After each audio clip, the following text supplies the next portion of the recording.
Welcome back to PharmCon tutorial. In today's lecture, we will discuss about fibrinolytics or thrombolytics.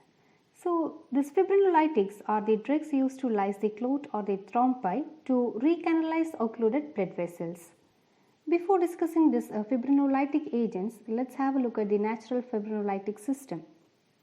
So, when there is a damage to the vascular endothelium, the platelet aggregate at the site of the damage, which is supported by the fibrin to form a hemostatic thrombi.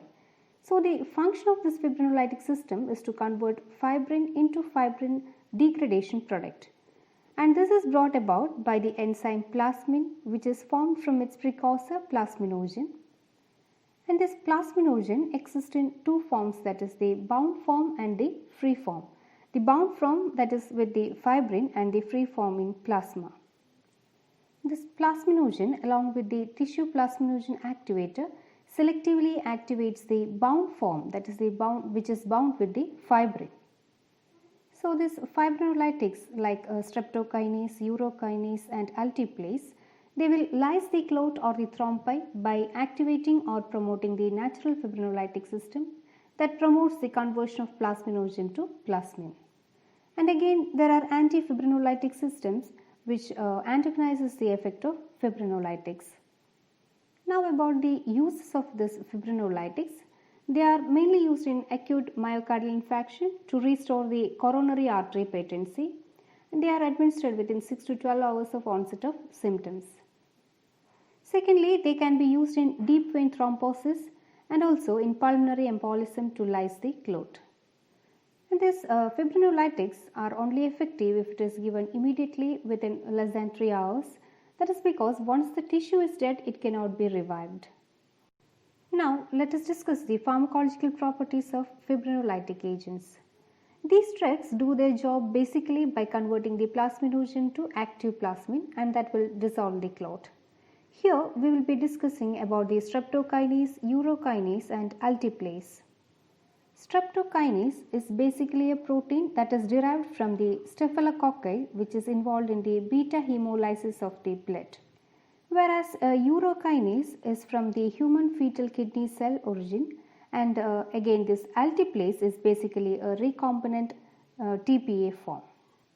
Streptokinase has an indirect action on the plasminogen, and it is actually forms the streptokinase and plasminogen complex, which exposes the active site and thus cleaves the plasminogen to active plasmin. Both this urokinase and alteplase has indirect action. Now this streptokinase will act on both the free and the fibrin bound form of plasminogen. As mentioned earlier, this streptokinase is a bacterial product, thus it is strongly antigenic and pyrogenic. A disadvantage with this streptokinase is that in patients having a prehistory of staphylococci infection, their body will have antibodies, and these circulating antibodies will destroy the streptokinase. And about the urokinase, they are non-antigenic, not destroyed by the antibodies, as well as this alteplase is also non-antigenic, non-pyrogenic, and they are not destroyed by the antibodies.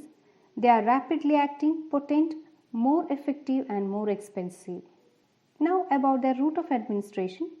Streptokinase is given as IV infusion, and both urokinase and alteplase are given as IV bolus and as IV infusion.